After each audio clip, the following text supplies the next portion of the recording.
se você conseguir estar resolvendo um problema dele, atendendo uma demanda dele, se você está conseguindo gerar valor para o seu futuro apoiador, o apoio vem. Certo que o apoio vem. A jornada para a sustentabilidade financeira é cheia de atalhos e obstáculos. Quando você sabe o caminho a seguir e os obstáculos a evitar, a sua jornada fica muito mais clara. E esse é o objetivo desse programa da Rede Nacional de Aprendizagem. Eu me chamo Alexandre Fernandes e seja bem-vindo à jornada para a sustentabilidade financeira. Alexandre, como conseguir sobreviver sem editais, sem participar, sem depender de editais, sem participar de editais? Eu adorei a pergunta da Márcia Antonieta. Eu acho que pode ajudar muitas instituições que hoje estão aqui participando dessa live ou que vão ver a gravação. Você que também está vendo a gravação agora, eu acho que pode fazer muito sentido para você. Eu quero começar falando para você o seguinte: eu já participei de muitos editais, diversos editais. Editais públicos, editais privados, editais de fundações, editais de empresas, de organismos internacionais. Já tive a minha fase de editais. E hoje eu não participo mais de editais. Já fazem muitos anos que eu não participo mais de editais, que eu não dependo mais de editais. Me livrei dos editais. E por que isso pode ser importante para a sua sustentabilidade financeira? Para a sua ONG se tornar cada vez mais independente financeiramente falando. Bem, gente, a gente precisa colocar sempre muito foco e energia naquilo que a gente tem controle, naquilo que a gente pode realmente interferir. E, sinceramente, eu cansei de ver editais que eu não concordei com o resultado, não concordei com a avaliação, editais que a gente via claramente que era um jogo de cartas marcadas, editais que dá um trabalho para você conseguir participar e depois você vê todo aquele seu esforço frustrado, você não vê aquilo gerar resultado. Mas o edital, ele tem um efeito psicológico muito intenso nas instituições. Eu chamo isso de síndrome do edital. E você tem que tomar cuidado para você não viciar em editais. A síndrome do edital é porque é muito sedutor, Márcia, né? Márcia Antonieta, é muito sedutor a gente vê aquele edital, né? Você lê o edital e tem lá um valor gigante, um valor significativo.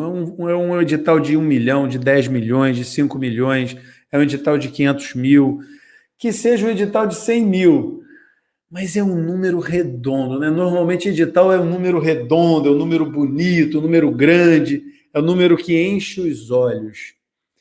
E isso é muito perigoso, porque não vai ser o edital que vai gerar independência financeira para a sua instituição no longo prazo, por um simples motivo, por um óbvio motivo.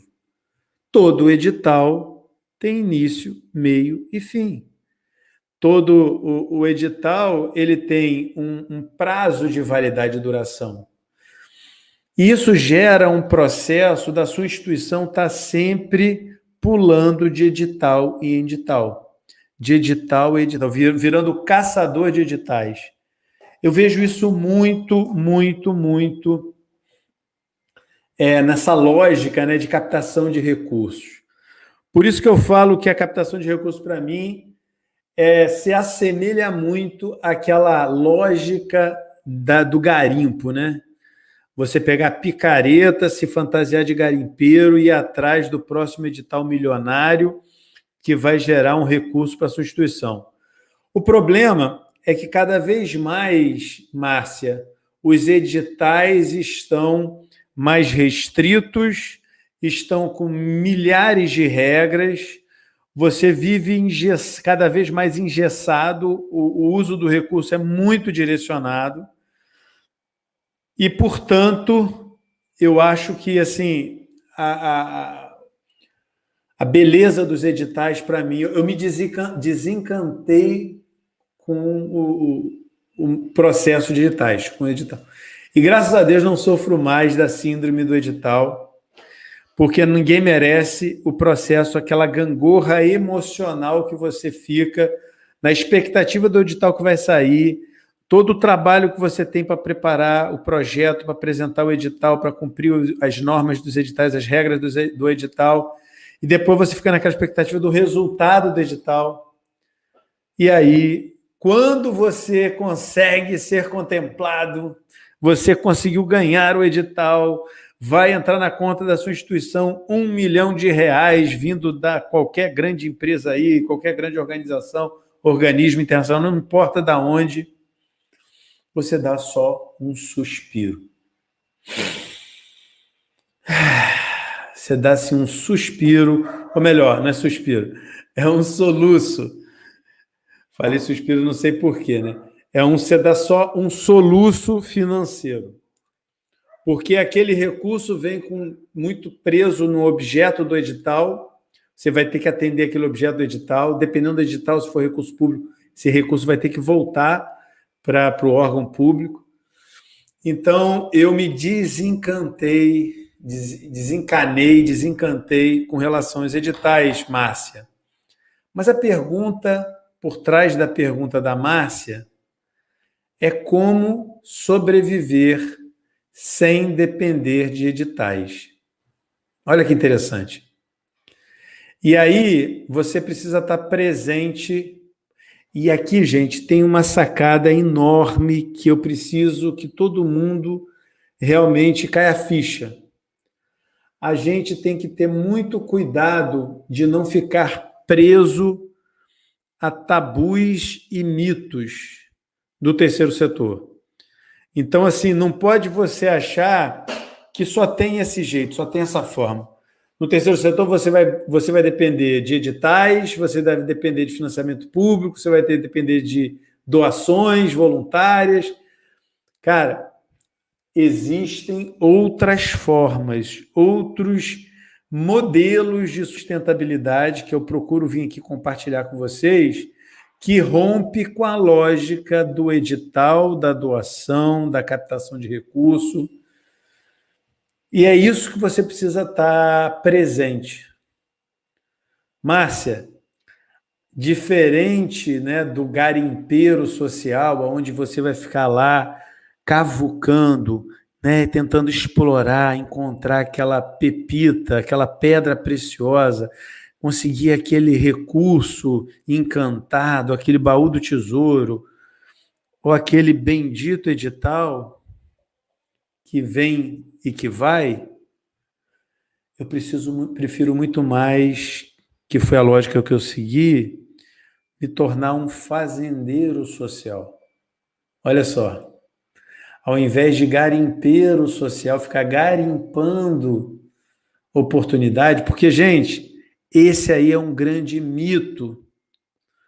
O mito de que existe muito recurso disponível para as instituições. Quem nunca ouviu isso? Fala para mim aqui, vamos começar a participar, esquentar os nossos tamborins aqui. Diz aí para mim no chat, quem já ouviu essa afirmação?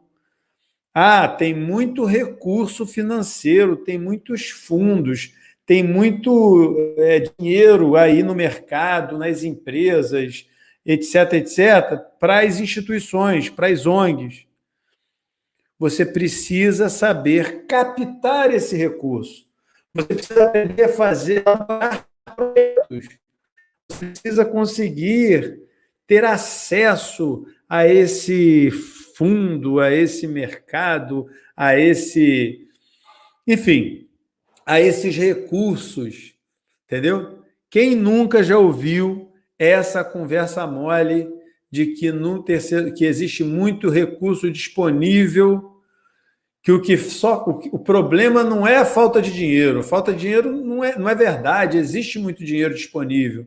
O problema é que a sua instituição não sabe como alcançar, como chegar, como buscar ou captar esses recursos disponíveis. Esse aí que está aparecendo na tela de vocês é o monitor das doações para a Covid-19, é um painel, né, é um monitor de doações da Associação Brasileira de Captadores de Recursos.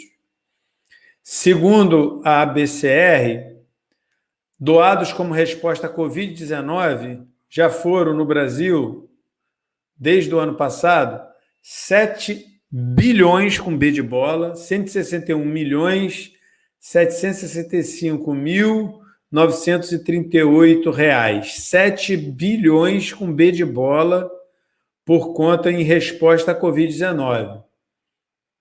É muito dinheiro. Concorda comigo? É dinheiro para caramba, né? Ui, quase que eu mordi a língua aqui. A pergunta aqui é o seguinte: quanto desses 7 bilhões com B de bola e os quebrados foram parar na conta da sua instituição? Diz para mim aí quantos reais foram parar na conta da sua instituição desses 7 bilhões com B de bola e os quebrados. Escreve para mim aí no chat quanto? 1 milhão, 10 milhões, 50 milhões, 500 mil, quanto foi parar na sua conta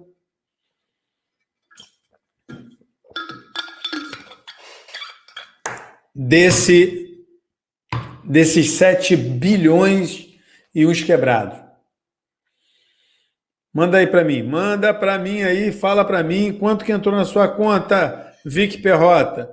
Maria Dias, quanto que caiu na conta da sua instituição que trabalha com deficientes intelectuais? Mário Augusto, fala para mim, quanto caiu na sua conta dos 7 bi e pouco? Pouco, né? 161 milhões. Aí, vamos lá, gente. Vamos responder. João Malaquias, quanto caiu na sua conta? Na conta? Aí, olha. O Paulo, lá de Ubatuba, 0. A Luzia, Memorial Sertanejo, vai sonhando. Mário Santos ainda não tem formalizado a instituição ainda. Entendi, Mário. Vic Perrota, nada. Maria Dias, nada. Gente, olha só. Isso acontece porque isso não é problema com a instituição de vocês, não tem nada de errado com a instituição de vocês, não é por aí, tá? É que a gente tem esse mito de ter muito recurso sobrando no mercado, quando, na verdade, esses recursos, eles, via de regra, né, o grosso desse recurso, o grande volume desse recurso, ele já é destinado a um pequeno grupo de grandes e influentes organizações. E eu falo isso porque durante 16 anos eu trabalhei numa dessas grandes organizações. Até 2016, eu trabalhei numa dessas grandes organizações, cheguei a diretor de projetos de uma grande organização. Quando eu saí dessa organização para montar a Viva Lagos, a instituição que eu dirijo, essa grande organização que eu fui diretor já tinha mais de 10 mil colaboradores. Então, assim, eu acho uma grande covardia plantar ou induzir, né, as instituições de micro, pequeno, médio porte a entender que o problema está com eles, está com vocês. Quando, na verdade, quem é o investidor, quem está colocando dinheiro no terceiro setor, quem investe no terceiro setor, quem investe quer algo em troca. E eu não estou falando de nada ilícito aqui, não. O que eu estou falando é que quando você vai botar 1 milhão num projeto, numa instituição, você quer algo em troca. E o que ele quer, principalmente, são três coisas. Fica comigo aqui. Ele quer, o investidor, ele quer a garantia, olha só, ele quer a garantia de que vai ter uma boa execução do projeto daquele edital. E essa execução do projeto, né, como é que ele vai saber que você vai ter competência para executar aquele projeto que você, né, daquele edital que você está participando? Com um histórico de realizações, de projetos já realizados, com certificações, com prêmios nacionais e internacionais. Tem várias formas que isso é medido, isso é avaliado. A segunda coisa que o investidor quer é ter segurança. Porque o que o investidor corre, né? Quer distância. Ele quer distância do risco de se envolver em algum escândalo.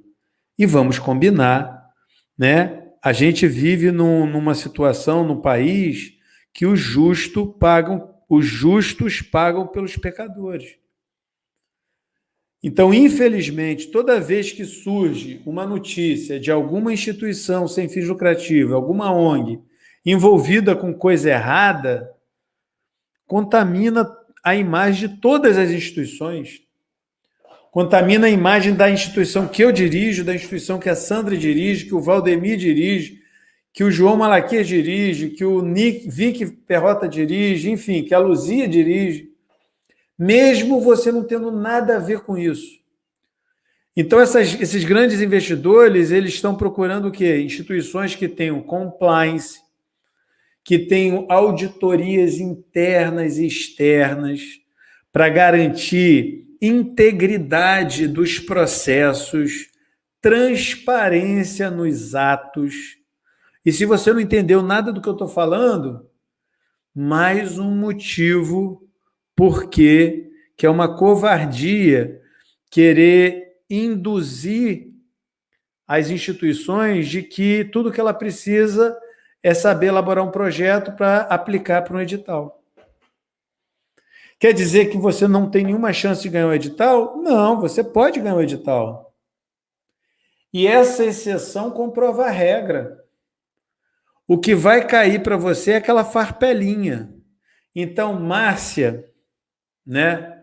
Márcia, cadê? Pera o nome, deixa eu pegar. Márcia Antonieta, de São Paulo. A pergunta que você me mandou, que eu estou aqui respondendo, é como você conseguiu sobreviver sem depender de editais? Eu consegui sobreviver porque eu abracei um outro caminho. Porque eu entendi que eu não precisava ficar preso ao modus operandi tradicional. Há velhos modelos de financiamento que cada vez mais funcionam menos. E o financiamento, né, os editais, o investimento social no Brasil é um dos modelos de financiamento que, para mim, cada vez está mais restrito. Então, na prática, gente, é muito importante você estar aberto para isso. Vamos separar em dois cenários rapidamente aqui diferentes. Tem um cenário que que segue a lógica de captação. A lógica de captação, que tem muito a ver com a participação de editais e outros modelos, né? Às vezes financiamento público, emendas parlamentares, lei de incentivo, enfim, tem vários modelos, mas os editais têm uma participação muito grande na lógica de captação de recursos. Eu já trabalhei muito com captação de recursos. Para mim, é você se fantasiar de garimpeiro, cheio de esperança que dessa vez você vai encontrar a sua pepita de ouro. É muita esperança e, infelizmente, muitas das vezes, pouco resultado. E isso vai te frustrando, isso vai te deixando numa situação de impotência, de baixa estima, e aí você corre o risco de fragilizar a sua instituição. Infelizmente, é a pura verdade, pelo que eu acompanho, né, pelo que eu vivi na época que eu trabalhava em captação de recursos, que eu fazia captação de recursos e pela quantidade de instituições que eu lido diariamente aqui pela Rede Nacional de Aprendizagem, pela Comunidade do Bem. Então, isso é um caminho, uma lógica, captação de recursos. A outra lógica, que eu estou chamando, estou brincando, que eu falei que o captação é o garimpeiro. A outra lógica, que é o que eu sigo, que é uma lógica que tem a ver com você criar uma condição de uma ONG mais independente do ponto de vista financeiro, é a geração de recursos. Captação é uma lógica. A outra é a geração de recursos. Então, Márcia Antonieta, de São Paulo, eu abracei essa outra lógica. Eu preferi, em vez de ser o garimpeiro, ser o fazendeiro. Porque o fazendeiro é a lei da semeadura, né? Você planta, você rega, você cuida e você colhe. É mais previsível, é mais sustentável. Tem uma visão, você consegue ter uma visão de mais longo prazo. Diferente do garimpeiro, que você pode ir lá num ato de sorte, achar aquela pepita, ganhar aquele edital maravilhoso, e depois você passar alguns anos para conseguir outra vitória dessa. Agora, quando eu planto, se eu plantei um terreno de 1.000 metros quadrados, eu já tenho ali uma visão do qual é o potencial que eu tenho ali de colher, né? Qual é o potencial que eu vou ter de resultado ali. Agora, se eu plantei 1.000, daqui a pouco eu planto mais 1.000, planto mais 1.000, planto 10.000, planto 100.000, isso vai podendo crescer de maneira exponencial. E essa é uma sacada muito interessante, porque, olha só, gente, todos nós, seres humanos, a gente tem uma enorme vocação para a lei do menor esforço. Isso é natural do ser humano, a lei do menor esforço. Sempre que você puder, você vai seguir essa regra. É intuitivo. Então você fica assim, de um lado você tem um edital de R$1 milhão.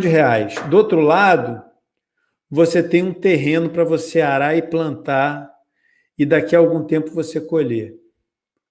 99% vai atrás do edital de R$1 milhão. A chance dele ganhar o edital de R$1 milhão é muito pequena. É mínima, porque tem muitas instituições participando, tem uma série de regras, às vezes tem cartas marcadas, aquela coisa toda. Agora, se você vai arar e plantar nesse 1.000 metros quadrados, você sabe que o resultado inicial de quem está começando não é gigante, não é de R$1 milhão, assim, no estalar de dedos. Mas é sustentável. É algo que você vai escalando. Então, assim, eu prefiro plantar. No início pode ser um contra-intuitivo, mas é mais garantido. Aquela história que vale mais uma andorinha na mão do que 2 voando, um pássaro na mão do que 2 voando. Então, a lógica, para mim, é a mesma. Entendeu, Márcia? O importante aqui é você ter clareza de que se você se tornar um fazendeiro social e começar a gerar valor para o seu futuro apoiador, se você conseguir estar resolvendo um problema dele, atendendo uma demanda dele, se você está conseguindo gerar valor para o seu futuro apoiador, o apoio vem. Certo que o apoio vem. Quem planta, colhe. Mas tem que cuidar, tem que regar, tem que tratar para você ter uma colheita abundante. Esse é o princípio que eu sempre falo do protocolo da generosidade. Na terça-feira eu fiz uma live do bem E eu falei de um elemento que é muito, como é que eu vou dizer? Ele é muito pouco utilizado ou mal utilizado pelas instituições, que eu chamo de transbordo. Se a lógica é gerar valor, você precisa estar obcecado em gerar valor para quem precisa daquilo que você tem para transbordar, daquela mensagem que você tem para passar. Esse transbordo, ele pode estar de inúmeras formas, de inúmeros, né, jeitos, de inúmeros contextos. Por exemplo, eu trabalho muito com Jovem Aprendiz, né? Quem me acompanha sabe. E a gente, através do programa Jovem Aprendiz, a gente gera muito valor para o jovem, para a família do jovem, né? O jovem recebe salário, o jovem recebe qualificação profissional, acompanhamento, recebe dignidade. É lindo ver o processo de crescimento, desenvolvimento desses jovens. Tá? É maravilhoso. Mas a gente não para aí. Eu não estou interessado só em gerar valor para o jovem. É óbvio que ele é o protagonista dessa história chamada Jovem Aprendiz. Mas eu tenho uma obsessão de transbordar valor para o meu parceiro, para o meu apoiador. Como é que eu transbordo o valor para as empresas que eu atendo, que eu cuido? Então vamos lá. Estou dando só exemplo, tá, gente? Você pode pegar esse exemplo, esse conceito e trazer para a sua realidade, tá bom? Então vamos lá. É quem está mais próximo, né? Um tipo de gerar valor, uma forma que eu gero valor para as empresas é voltado para aquelas empresas que são parceiras, que financiam a Viva Lagos, que tem jovens matriculados, que eu tenho um contrato assinado com essa empresa de parceria, de fornecimento desse programa, de matrícula do jovem nesse programa. E aí, esse transbordo, essa geração de valor, tem a ver com o que a gente chama da filosofia do cuidado. E a filosofia do cuidado, ela tem um aspecto... Deixa eu abrir um parênteses aqui, gente. Para mim, as grandes sabedorias do mundo, elas fazem parte da sabedoria popular, dos ditados populares, do conhecimento popular, e são sabedorias de formas muito simples, muito diretas. Gentileza gera gentileza, né? Faça com o outro o que você gostaria que fizesse com você mesmo. Enfim, são princípios de vida, os 10 mandamentos.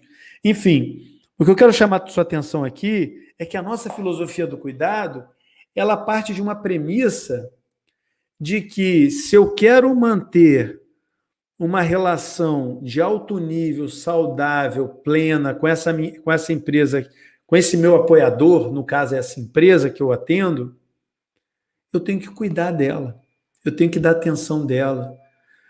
Então, quando ela está com um problema, eu tenho que reagir rápido para ajudar ela a resolver aquele problema. Quando ela está com uma dificuldade, eu vou chegar junto para dar dificuldade, para ajudar. Que tipo de dificuldade, gente? A maioria das vezes é informação. Olha só que interessante. 90% das vezes é só informação, conhecimento, experiência. Só isso. Alexandre, eu estou com um problema sério aqui com o jovem, aqui na empresa, o jovem está com dificuldade, o jovem está tendo problema de relacionamento. Então, empresa, está tranquilo. Deixa comigo, deixa com a equipe da Viva Lagos, que nós vamos intervir. Nós vamos acolher esse jovem, nós vamos entender, nós vamos fazer um alinhamento ali de valores, de propósito, de expectativas, nós vamos mostrar um caminho, nós vamos tomar ações ali com relação a isso. Tá? Então, com a empresa parceira da Viva Lagos, quem já é apoiador da Viva Lagos, eu quero que ele continue sendo apoiador. Como é que eu mantenho, como é que eu retenho, como é que eu fidelizo essa relação? Gerando valor. Gente, é igual um casamento. É igual para mim um casamento. Se você quer manter o apoiador, você quer reter aquele apoiador, quer que ele continue apoiando a sua causa, você precisa enxergar ele exatamente quando você enxerga o seu casamento, caso você esteja casado. Porque o casamento, ele é eterno enquanto dure, né? E o princípio fundamental do casamento, para mim, é exatamente o mesmo. É o cuidado. É o respeito. É como que você gera valor para o seu parceiro, para a sua parceira. Simples assim. Tá? Agora, Alexandre, e as empresas que ainda não são parceiros de vocês? As empresas que ainda não assinaram o contrato com vocês, que não apoiam ainda Viva Lagos. Como é que você faz? Muito interessante. Se você aí está querendo atrair, conseguir, conquistar apoiadores, seja empresas, pessoa física, não importa, é a lógica de você plantar o seu jardim. Volto eu com a teoria do jardim.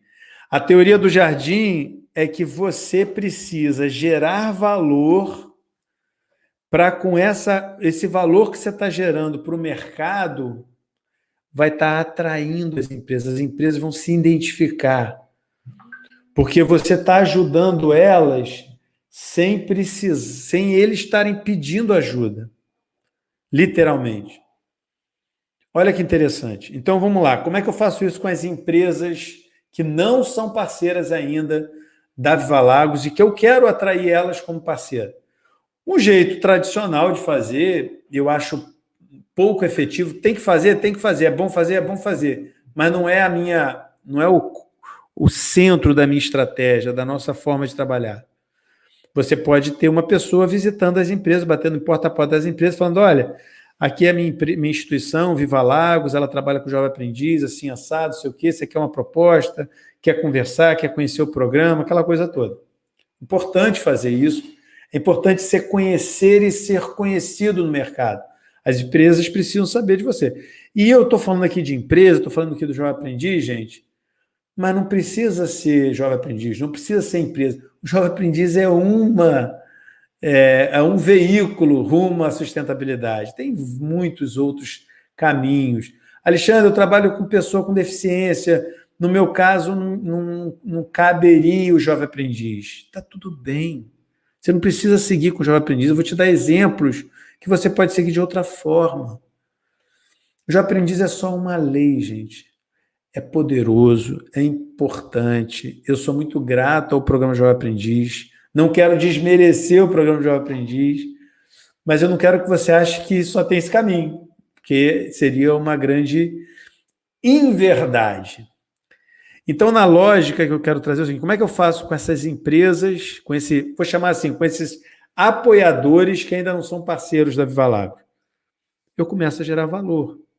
Antes da pandemia, antes desse novo normal que a gente está vivendo já há quase 2 anos, eu promovia eventos presenciais. Fazia parceria com a Associação Comercial do município, com a Associação de Contadores. Alexandre, como é que você fazia parceria? Eu procurava o presidente da Associação Comercial e apresentava para ele uma proposta de um evento. Normalmente, essas instituições têm auditório, têm espaço.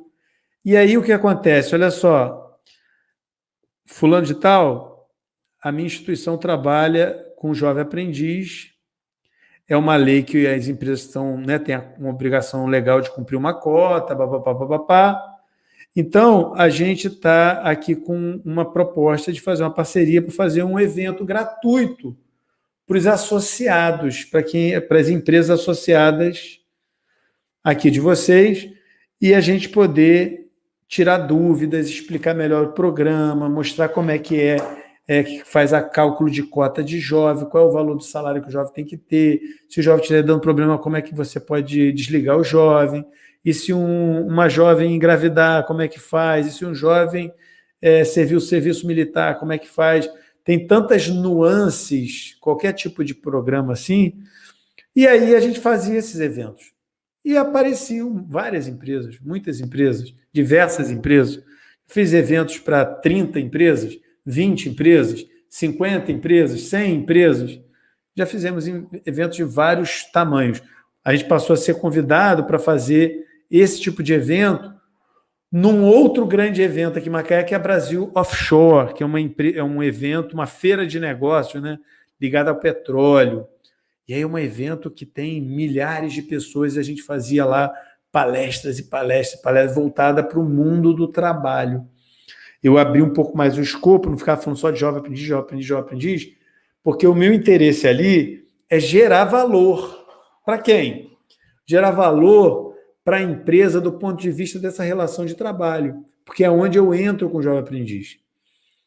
Quem que cuida dessa questão do trabalho nas empresas? O RH, o DP, o contador, é quem cuida também do jovem aprendiz. Então, toda mudança de legislação, toda novidade, né? Por exemplo, agora vai estar sendo recriado, já foi recriado o Ministério do Trabalho. Agora vai ser Ministério do Emprego e Previdência. Tá tudo muito novo, ainda vou ler melhor sobre isso. E sempre tem novidade. A turma adora uma novidade, mexer em alguma coisa, alterar alguma coisa, alguma regra. A gente vai começar a saber sobre isso nas próximas semanas. E aí, o que acontece? As empresas, os contadores, o pessoal de RH, de DP, precisam se atualizar com todas essas mudanças. Surge uma portaria nova, surge uma lei nova, surge uma norma interna.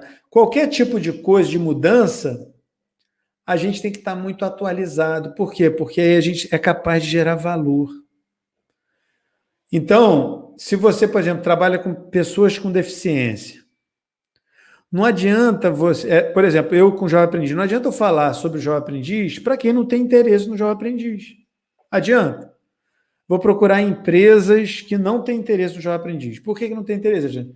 Às vezes é porque é uma empresa que já está cumprindo a cota e não está querendo saber de falar, eu sei lá. Ou é empresa que, né, por exemplo, MEI, microempreendedor individual. Não tem interesse, não pode nem fazer o Jovem Aprendiz. Então, para que eu vou falar com eles? O importante aqui é você ter clareza para quem você vai falar. Qual é o perfil do seu apoiador ideal? Porque aí você tem condição de plantar o seu jardim, de semear, plantar as suas sementes. Porque lá na frente, a colheita vem, gente. Eu sou a prova viva que a colheita vem. E a melhor forma da colheita vir é com transbordo. Transbordo é você voluntariamente, generosamente, transbordar o seu conhecimento, a sua experiência para ajudar o próximo, ajudar as pessoas, independente de quem seja. No caso aqui, você vai estar fazendo isso buscando ajudar também o seu futuro apoiador. Então, por exemplo, se você hoje tem uma instituição que trabalha com crianças e adolescentes com deficiência intelectual, tá? Se você começar a vir aqui, que nem eu estou fazendo aqui agora com vocês, a publicar conteúdo, seja de imagem, seja escrito, seja vídeo, seja ao vivo, seja gravado, não importa. O importante é transbordar, é colocar para fora, é compartilhar, é contribuir. E você começar a genuinamente, de maneira intencional, colocar conteúdo nas suas redes sociais para ajudar quem hoje tem esse desafio de criar um filho, uma criança, um adolescente que tem alguma deficiência mental, você vai começar a plantar o seu jardim. E as borboletas, que são a metáfora aqui, com a metáfora, a analogia aqui com os seus apoiadores, vão começar a chegar. Elas vão começar a chegar porque as pessoas vão compartilhando essa informação com outras. Você colocou lá um post no Facebook ou um post no Instagram dando alguma dica sobre esse assunto, criança com deficiência mental. Você tem um filho com uma deficiência assim assado e tem dificuldade com a alimentação dele, siga esses passos que vai te ajudar. Sei lá, estou falando aqui de orelhada, né, pensando alto aqui. E você vai jogar as suas sementes, vai transbordar aquilo que você tem de mais valioso. Gente, o que a gente tem de mais valioso das nossas instituições não é o prédio, não é a mesa, a cadeira, a estrutura física, os contratos. O que a gente tem de mais valor da nossa instituição é a nossa causa, é aquilo que a gente faz, aquele trabalho social que a gente faz, a nossa expertise, o nosso conhecimento, a nossa bagagem. Eu costumo dizer o seguinte, a gente, né, você tem lá uma instituição que trabalha com uma creche comunitária, cheia de dificuldades, de carências, tem que ser super criativa, inovadora, para poder estar trazendo novas atividades, fazendo novos... E aí você tem um público, você atende uma clientela de crianças e adolescentes não, creche que eu falei, né? De crianças que às vezes vêm de um ambiente conflituoso, violento, às vezes passam por maus tratos, têm problemas sérios, às vezes, de nutrição, e você tem que lidar com aquilo tudo, olha só. E tem uma outra creche particular, bonitona, com prédio lindo, pintadinho, bonitinho, parará pau duro, que a dona da creche vai lá, contrata lá profissional X, profissional Y para atender, é aquela coisa super protocolar, não sei o que mais.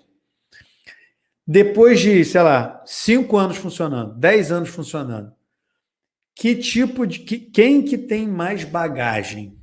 Quem que já viveu situações mais difíceis, mais tensas, mais críticas, situações das mais diversas, situações das crianças chegarem com problema de nutrição, com doentes, com problema de higiene, com problema de comportamento, crianças que já foram violentadas, crianças que já foram abusadas, entendeu?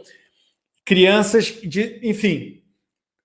Cara, a gente no terceiro setor, a gente tem a oportunidade de trazer para a sociedade uma bagagem muito preciosa, porque você lida com situações mais dramáticas, mais no limite.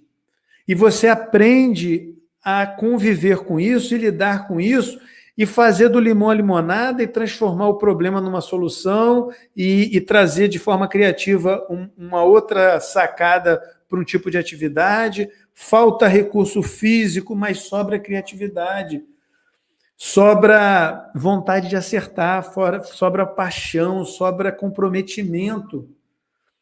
Que a outra creche lá, bonitona, particular, cara, tem currículo, né? Tem lá os profissionais cheio de títulos, cheio de pós-graduação, de não sei o quê. Tá tudo bem, não estou contra a creche particular, não. Mas a gente é formado na vida, faculdade da vida. Ali, entendeu? Com a mão suja de terra. A gente vai para o campo de batalha mesmo ali, para lidar com situações extremas. A gente está muito mais preparado para enfrentar. Quando você pega para ajudar, entendeu? Um público que já vem com uma condição muito menos complexa, é muito mais fácil. Você pode lidar com outro tipo de complexidade, mas do que você está acostumado, você tira com o pé nas costas. Então, vai por mim. Se você hoje, não deixa para amanhã não, hoje, for na rede social, se a sua instituição não tem rede social, cria hoje. Vai lá no Google, coloca como é que eu abro uma conta no Facebook e no Instagram. Ponto. Abre essas duas contas. E aí você vai lá e faz um vídeo com uma sacada. Uma sacada. Resolve um problema, uma dor. De quem? Do seu apoiador ideal.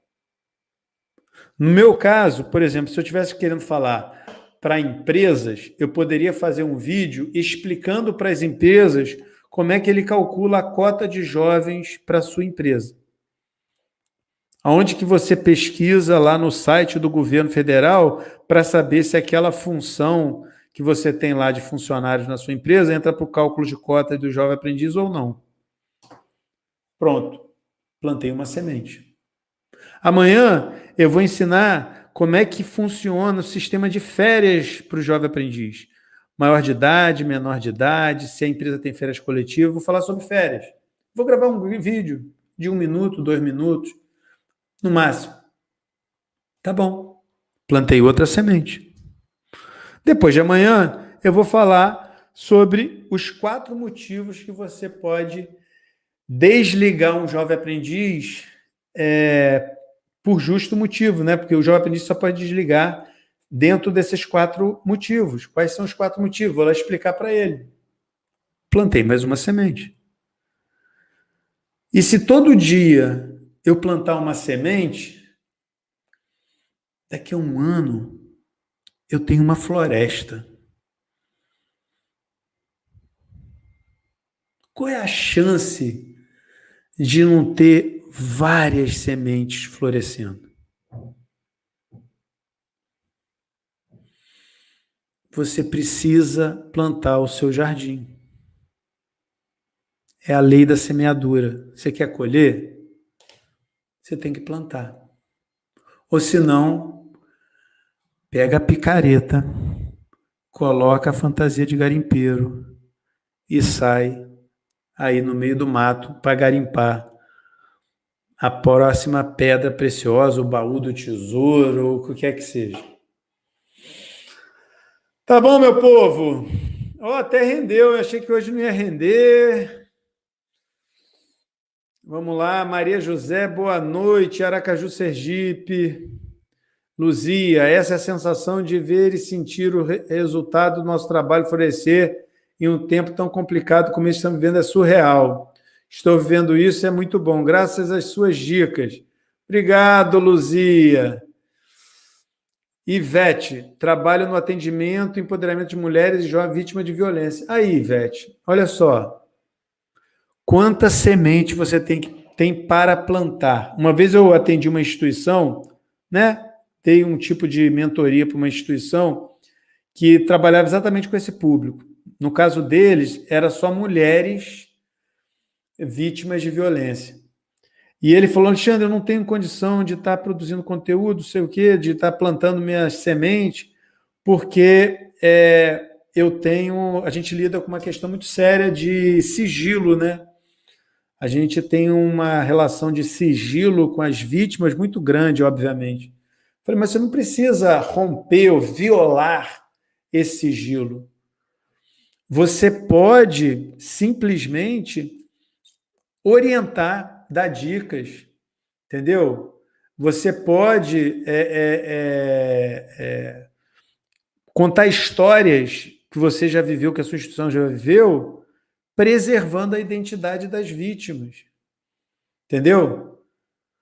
Mas o importante é o seguinte, quantas mulheres e jovens, Ivete, você consegue ajudar que hoje a sua instituição não alcança fisicamente? Depois você me conta aqui aonde que você está, onde você está funcionando, onde que a sua instituição funciona.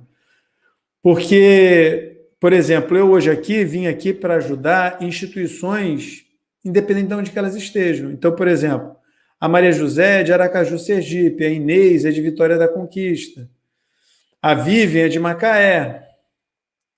Entendeu? Então, tem gente de todo o Brasil, ou melhor, de várias partes do Brasil. Percebe? Então, a gente tem que abraçar, gente. A gente tem que aproveitar essa ferramenta maravilhosa que a gente tem hoje, que é a internet, que são as redes sociais, para poder a gente conseguir construir uma instituição, uma ONG independente. Dá o seu grito de liberdade. Que você não dependa mais do edital, não dependa mais do político, não dependa mais das doações. E doação, eu sempre falo com muito cuidado, que para mim doação é um ato de amor. Mas, infelizmente, as doações não conseguem manter as instituições indefinidamente, né? É tão raro que não vale nem a pena comentar. Você precisa gerar valor para o seu apoiador, porque aqui, se você seguir esse canal, se você acompanhar as lives, seguir a minha página no Instagram, tem conteúdo todo dia lá na página do Instagram. Vou botar até aqui minha página aqui, para ver quem ainda não segue, seguir lá. Quem ainda não me segue no Instagram, lá tem conteúdo todo dia sobre isso que a gente fala. Sobre o protocolo da generosidade, sobre plantar o seu jardim, sobre gerar valor, sobre modelos de sustentabilidade.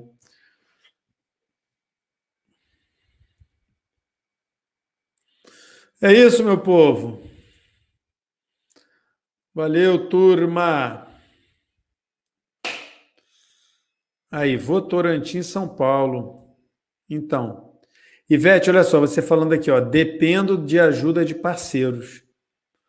A lógica que eu quero trazer aqui para vocês, gente, é a gente sair de um ambiente de dependência, de uma condição de dependência, que é sempre muito difícil, né? Para uma condição de independência. Então, Ivete, se você começar... Hoje eu vou plantar uma semente. Qual a semente que eu vou plantar hoje? Hoje eu vou dar uma orientação sobre direitos legais. Outro dia eu vou falar com relação à questão emocional. Outra questão eu vou falar sobre suporte e orientação espiritual. Outra coisa eu vou falar sobre a questão de saúde. Sei lá, você tem que definir qual. Ah, não, o maior motivo que as mulheres se mantêm numa relação, às vezes, abusiva e tudo mais, é a questão financeira. Então, eu vou fazer um conteúdo sobre a questão financeira. Vamos falar sobre isso. Cada dia planta uma semente. Planta uma semente. E aí você vai construindo, você vai criando, você vai plantando o seu jardim. Por quê? Porque lá na frente, Ivete, você vai ter a oportunidade de oferecer algo para elas. Você pode oferecer para elas, por exemplo, participe de um evento solidário, de uma campanha. Você pode criar uma comunidade. Você pode oferecer serviços de orientação psicológica. Você pode oferecer... E aí eu não estou falando para quem não pode pagar, entendeu, Ivete? Aqui é importante vocês entenderem isso. Quando a gente vem para as redes sociais, quando a gente vem para a internet, a gente atende todo mundo. E será que não tem mulheres de classe média alta, mulheres com condição financeira, que às vezes estão vivendo essa situação de abuso? Claro que tem. E aí vai ter muita gente que tem condição de pagar e vai querer pagar, porque ela resolve dois problemas. Ela ajuda a instituição, a Associação Pró-Mulher, olha que nome bonito, Associação Pró-Mulher, e você gera valor para ela, e você está ajudando ela. Você pode criar uma comunidade de mulheres, comunidade pró-mulher, uma comunidade no Facebook que funciona como uma rede de apoio, né? Onde está ali, as pessoas estão ali, tem toda uma regra de sigilo ali dentro que você cria, entendeu? Um grupo fechado, privado. E aí você pode trazer uma vez por semana, você pode trazer uma semana, você traz um advogado para falar, outra semana você traz uma psicóloga para falar, você traz um pastor para falar, você traz, enfim, você fala, você traz outros profissionais da instituição, contribuem, sempre com esse propósito de ajudar, transbordar o que você já faz na sua instituição por aqui, ajudando muito mais gente. Só que agora você... Para manter a Associação Pró-Mulher, quem entra nessa comunidade tem que pagar um valor por mês. R$ 50, R$ 30, R$ 100, eu não sei o valor. Você vai arbitrar esse valor, vai avaliar esse valor. Entendeu? E com isso você passar a ser remunerado de maneira recorrente, para você ter receita todo mês. Esse é um modelo, é um exemplo. Você pode criar um modelo de serviços de aconselhamento, de apadrinhamento, aonde quem pode pagar, vai pagar para ter alguém da sua instituição que vai dar orientação jurídica, orientação legal, orientação, né, psicológica, enfim. Aí eu não sei como é que funciona, tá? Estou dando só ideia, mas tentando ajudar. Esse que é o mais importante. Porque, gente, eu estou aqui agora fazendo exatamente isso. Eu estou plantando a minha semente. Eu estou genuinamente, legitimamente, plantando a minha semente. Por quê? Porque eu quero gerar valor para vocês. Por que a gente está construindo essa comunidade do bem? Por que a gente está construindo a Rede Nacional de Aprendizagem? Porque a gente quer realmente empoderar o terceiro setor. Porque essa é a minha missão, ajudar as instituições do Brasil inteiro que se identifiquem com essa minha mensagem, com esse jeito que a gente faz, a conseguir alcançar independência financeira. E como é que a gente alcança independência financeira? Gerando receita todo mês para a sua instituição. Ok? Então, por hoje é só. Turma linda, valeu, desculpa aí ter avisado em cima da hora, valeu a participação de todo mundo, fica todo mundo com Deus. E vamos junto, meu povo, é nóis. Valeu.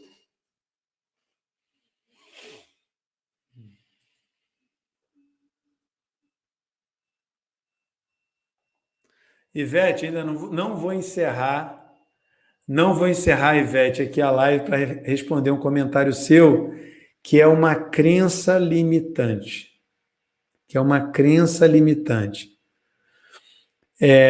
Ivete, você falou assim, mas como somos sem fins lucrativos, não podemos cobrar. Por isso dependemos de doação. Então, Ivete, olha só. As instituições podem cobrar, tá? As instituições podem cobrar. Eu cobro. As empresas que eu atendo pagam. No meu caso, quem não paga? O jovem. O que eu estou falando aqui é você criar um modelo, sugerir, né? Eu sugeri um modelo. Quem que vai pagar? São os apoiadores, são os mantenedores. E quem não paga? Quem você já atende. Quem não pode pagar, quem não tem condição de pagar. A Viva Lagos tem o SEBA de assistência social, a gente é filantrópico, mas isso é um erro muito comum. Entendeu? Isso é um erro muito comum. Vocês podem cobrar, gente, pelo amor de Deus.